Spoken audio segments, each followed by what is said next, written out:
नाज़रीन अस्सलाम वालेकुम। फैसल वाडा साहब का अब बुरा वक्त शुरू हो चुका है। नाज़रीन फैसल वाडा साहब ने अभी रिसेंटली एक प्रेस कॉन्फ्रेंस की और उस प्रेस कॉन्फ्रेंस में उन्होंने जज बाबर सत्तार, जज मोहसिन अख्तर कियानी, जस्टिस अतर मिनल्ला और वो तमाम तर जजेस जिन्होंने मिलकर पाकिस्तान की एजेंसियों के खिलाफ चार्जशीट पेश की थी, उनके खिलाफ नाज़रीन फैसल वाडा साहब ने यह प्रेस कॉन्फ्रेंस की थी और उनका कहना था कि अब हम इन जजेस की पगड़ियां उछालेंगे, इनकी जो पगड़ियां हैं वो दुगनी उछाली जाएंगी, इनकी पगड़ियों के हम फुटबॉल बनाएंगे और उनसे खेलेंगे। इनकी हिम्मत कैसे हुई पाकिस्तान की एजेंसियों को और पाकिस्तान के इदारों को मुतनाज़ बनाने की। ये वो स्टेटमेंट थी जो नाज़रीन फैसल वाडा साहब ने दी और फैसल वाडा साहब के ऊपर इक्तफा नहीं किया गया। उसके बाद मजीद बहुत सारे रहनुमाओं ने फैसल वाडा साहब के नक्श कदम के ऊपर अमल करते हुए प्रेस कॉन्फ्रेंस की, जिनमें नाज़रीन फैसल वाडा साहब के बाद मुस्तफ़ा कमाल, मेजर रिटायर ताहिर इकबाल, दानियाल चौधरी और ओन चौधरी भी शामिल थे। और ये इतलात भी हैं कि और बहुत सारे रहनुमा जो हैं वो अब अदलिया के खिलाफ प्रेस कॉन्फ्रेंस करेंगे, ठीक वैसे ही जैसे तरीके इंसाफ से उनके रहनुमाओं की जबरी जो है वो तलाक करवाई गई थी और ज़बरदस्ती प्रेस कॉन्फ्रेंस करवाई गई थी, ठीक वैसे ही अब वो तमाम तर रहनुमा जो कि फॉर्म 47 के मुताबिक आए हैं, जिन्हें कोई और लेकर आया है, अब उन्हीं के कहने के ऊपर उन तमाम तर रहनुमाओं से अदलिया के खिलाफ जो है वो प्रेस कॉन्फ्रेंस करवाई जाएगी और इन जजेस को मुतनाज़ बनाने की कोशिश की जाएगी। लेकिन नाज़रीन सुप्रीम कोर्ट ने इसके ऊपर एक्शन ले लिया है और इन तमाम तर रहनुमाओं को ज़ाती हैसियत में सुप्रीम कोर्ट के अंदर तलब कर लिया है और कहा कि जनाब आप जरा अदालत के अंदर पेश हों और बताएं और हमें वजाहत दें कि कैसे आपने पाकिस्तान की अदलिया और पाकिस्तान के इन सीनियर और फाजिल जजेस को अपने मुतनाज़ बनाने की कोशिश की है।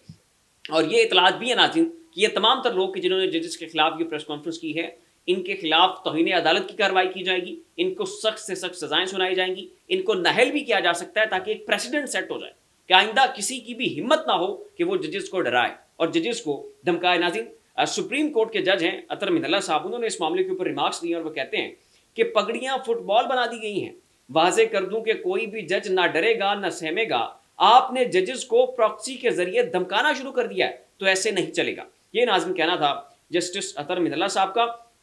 और नाज़रीन इस हवाले से बिल्कुल क्लियर कट इंडिकेशन हमें मिल रही है कि अब इन रहनुमाओं को जो है वो निशान इबरत बनाया जाएगा, इनको सख्त से सख्त सजाएं मिलेंगी और इनको नाअहल भी किया जा सकता है। और अगर ऐसा होता है और ऐसा होता हुआ नजर आ रहा है तो फिर नाज़रीन इस हुकूमत की बुनियादें जो कि पहले ही ज़बूहाली की शिकार हैं और तबाही मची पड़ी है, वो मजीद नाज़रीन बौखलाहट का शिकार हो जाएंगी। ये हुकूमत जो है हमें मजीद डामाडोल होती हुई दिखाई देगी और इस वक्त इस्टेब्लिशमेंट के अंदर भी नाज़रीन बहुत ज़्यादा रिजेंटमेंट है, बहुत ज़्यादा डर है, खौफ है। उन्हें भी लगता है कि हमारा ये जो पूरा प्लान है, पूरा जो जनाब हम स्टेज सेट करके बैठे हुए हैं, ये किसी भी लम्हे गिर सकता है और इसमें जो एक कलीदी किरदार है वो पाकिस्तान की अदलिया जो है वो किरदार अदा कर सकती है। अभी नाज़रीन अहमद फराद पाकिस्तान के बड़े मारूफ शायर भी हैं, सहाफ़ी हैं, उनको अबडक्ट किया गया इस्लामाबाद से, तो उनके ऊपर नाज़रीन उस केस की भी समाअत जारी है इस्लामाबाद हाई कोर्ट के अंदर। और इस मामले के ऊपर जस्टिस मोहसिन अख्तर कियानी साहब ने नाज़रीन रिमार्क्स क्या दिए और कैसे इस मामले को कंडक्ट कर रहे हैं, ये ज़रा आप सुनें। जबरी तौर पर गुमशुदा करने की सजाए मौत होनी चाहिए, ये नाज़रीन जस्टिस मोहसिन अख्तर कियानी साहब ने रिमार्क्स दिए हैं। और उसके बाद वो कहते हैं कि एक व्लॉग में 4 बातें पसंद ना आए तो बंदा अगवा कर लेते हैं, ये कौन सा तरीक़ेकार है। अहमद फरहाद अगवा केस में इस्लामाबाद हाई कोर्ट ने सेक्रेटरी दिफा और सेक्टर कमांडर ISI इस्लामाबाद को भी तलब कर लिया है। तो ये नाज़रीन एक बहुत बड़ी डेवलपमेंट जो है हमें साथ देखने को मिली है कि मोहसिन अख्तर कियानी साहब बड़े गुस्से में नज़र आ रहे हैं, बड़े बिफरे हुए हैं और एक तो उन्होंने सख्त रिमार्क्स दिए हैं। सेक्टर कमांडर जो ISI के हैं इस्लामाबाद, उन्हें भी तलब कर लिया है और ये तक कह दिया है कि जो लोग ये जबरी तौर पर लोगों को गुमशुदा कर देते हैं, इनको जनाब ज़रा पकड़ के लाएं और इनकी सज़ा जो है वो अब सज़ाए मौत होनी चाहिए। यहाँ तक नाज़रीन जो है वो रिमार्क्स अब दिए जा रहे हैं। और अब नाज़रीन आ जाते हैं हम लाहौर हाई कोर्ट की तरफ। तो लाहौर हाई कोर्ट के नाज़रीन जो चीफ जस्टिस साहब हैं अहमद शहजाद साहब, उन्होंने इंसदाद दहशतगर्दी की जो अदालत है उस हवाले से जजेस को तैनात करना है और उन्होंने हुकूमत को कहा है कि फ़लाँ जजेस जो हैं इनको आप तैनात करें। लेकिन हुकूमत जानबूझकर आगे से रखना डाल रही है और वो कह रहे हैं कि जनाब इन जजेस को जो है इंसदाद दहशतगर्दी अदालत में तैनात नहीं किया जाएगा। उसकी वजह यह है कि नहीं, ये लगता है कि ये जजेस जो है प्रेशर नहीं लेंगे, दबाव नहीं लेंगे और फिर ये होगा कि वो तरीके इंसाफ के लोगों को ज़मानतें देंगे, 9 मई के जो किरदार हैं वो रिहा हो जाएंगे। तरीके इंसाफ के बहुत सारे रहनुमा जिनके केसेज इंसदाद दहशतगर्दी की अदालतों में लगे हुए हैं, उनको रिहा करना पड़ेगा, उनको ज़मानतें जो है वो मिल जाएंगी और इससे ये हुकूमत जो है उसका जो है उसकी बसात वो लपेटी जा सकती है और मामलात इनके हाथ से निकल जाएंगे।